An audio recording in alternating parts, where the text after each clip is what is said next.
10 truck biryani और गंजू काका की मूछें। गंजू काका अपनी आराम कुर्सी पर बैठे हैं, पैर हिला रहे हैं। उनका मैनेजर चमन पंखा झला रहा है। निर्मला काकी सब्जी काट रही हैं। देख रहा है गांव का हाल।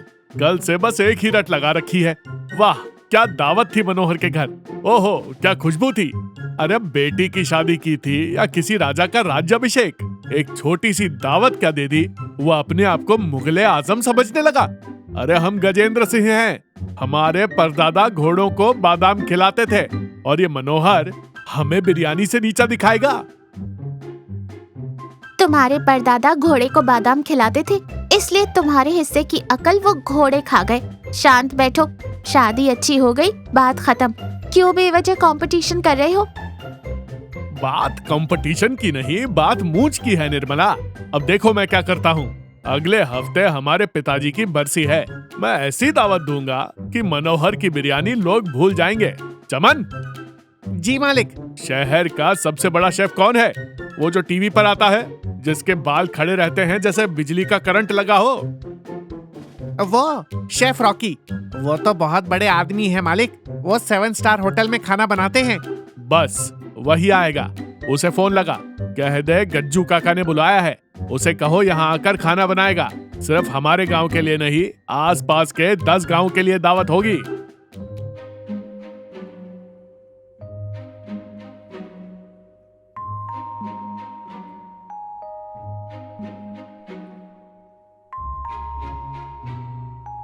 क्या बोला वो रॉकी? कब आ रहा है? मैंने हेलीकॉप्टर भेजने को भी तैयार था। मालिक, उसने मना कर दिया। मना? गज्जू काका को मना? क्या कहा उसने? पैसे कम पड़ गए? नहीं मालिक, वो कह रहा था कि उसे धूल से एलर्जी है और वो बिना एसी वाली जगह पर कड़छी भी नहीं पकड़ता। उसने कहा I am sorry, I don't cook in village. हाय, अब क्या होगा? मैंने तो पूरे गांव में ढिंढोरा पिटवा दिया कि शहर का रॉकी आ रहा है। मनोहर तो हंसेगा, मेरी मूंछ तो गई। गंजू काका सोचते हैं।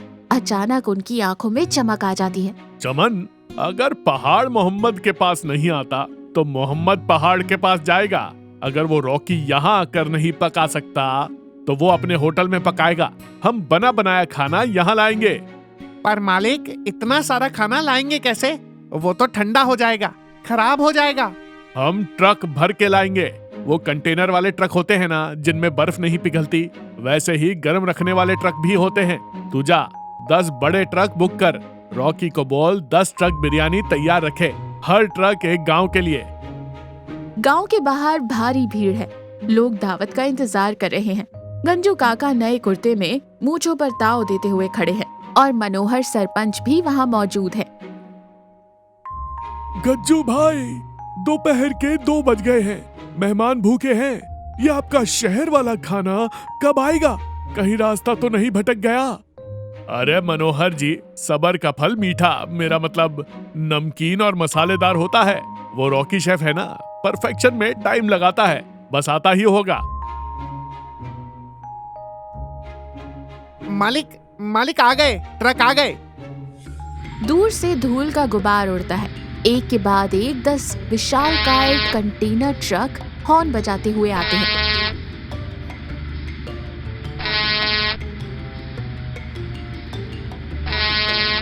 गांव वाले हैरान होकर देख रहे हैं।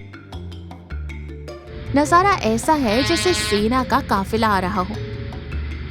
गंजू काका की छाती फूलकर 56 इंच की हो जाती है। वो मनोहर की तरफ देखते हैं। देखा मनोहर, इसे कहते हैं ग्रैंड एंट्री। अब इन ट्रकों को सीधा हवेली के मैदान में ले चलो चमन।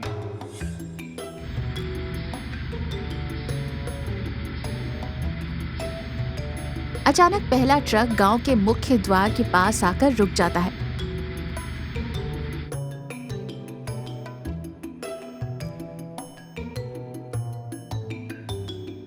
मालिक, गजब हो गया। क्या हुआ? अब क्या मुसीबत है? मालिक, गांव का जो मुख्य दरवाजा है वो छोटा है और ट्रक बहुत ऊंचा है। ट्रक अंदर नहीं आ सकता, फंस गया है। क्या? अरे तो दूसरा रास्ता देख। दूसरा रास्ता तो कच्चा है मालिक। वहाँ ये भारी ट्रक पलट जाएंगे और पीछे 9 ट्रक लाइन में खड़े हैं। जाम लग गया है, ना ट्रक आगे जा सकते हैं ना पीछे मुड़ सकते हैं। भीड़ में खलबली मच जाती है। भूखे लोग हैं और खुशबू ट्रकों से बाहर आ रही है, जिससे भूख और बढ़ रही है। चमन कुछ कर, दीवार तोड़वा दें। गज्जू भाई, दीवार तोड़ने में शाम हो जाएगी और ये खाना तब तक खराब हो जाएगा। इज्जत बचाने के चक्कर में अनाज का अपमान हो जाएगा। तो मैं क्या करूं मनोहर, मेरी तो नाक कट गई। 10 गांव के लोग गालियां देंगे।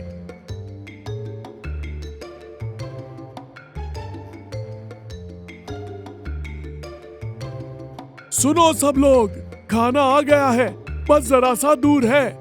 गज्जू भाई ने हमारे लिए इतनी मेहनत की, अब थोड़ी मेहनत हम नहीं कर सकते? गांव वाले एक दूसरे को देखते हैं। ए बंटी, राजू, सुरेश, अपने ट्रैक्टर निकालो।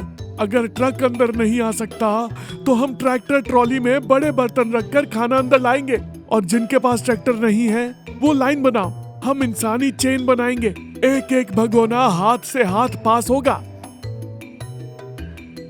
तुम मेरी मदद करोगे, जबकि मैंने तुम्हें नीचा दिखाने के लिए ये सब किया? गज्जू भाई, नीचा तो इंसान अपनी सोच से होता है। तुम गांव को खाना खिलाना चाहते थे, ये बड़ी बात है। तरीका थोड़ा टेढ़ा था, पर नियत तो साफ थी। चलो अब मूंछ बाद में ऐंठना, पहले पंगत लगवाओ।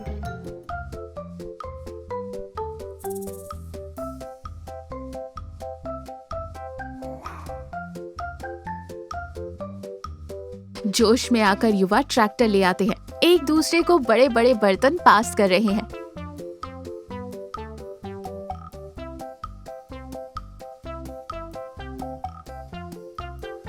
गंजू काका पसीने में लथपथ है। उनका महंगा कुर्ता अब गंदा हो चुका है, लेकिन वो बहुत खुश है। अब तो वो खुद एक परात उठाकर दौड़ रहे हैं। चलो ये भी बढ़िया है, आज पहली बार गंजू को असली मेहनत करते हुए देख रही हूँ। ये ट्रक वाली बिरयानी ने इनका फैट और ईगो दोनों कम कर दिया।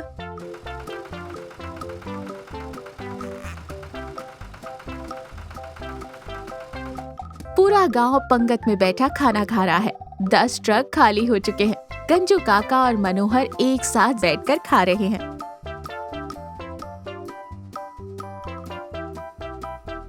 वाह, सच में रॉकी ने कमाल कर दिया। लेकिन मनोहर, अगर आज तुम ना होते तो ये बिरयानी ट्रक में ही सड़ जाती और मेरी इज्जत मिट्टी में मिल जाती। मुझे माफ कर दो, मैं तुमसे जल रहा था। अरे छोड़िए भाई साहब, बिरयानी का असली मजा ट्रक में नहीं, साथ में है। देखिए, 10 गांव के लोग एक साथ खा रहे हैं। आपकी वजह से आज सब मिल गए।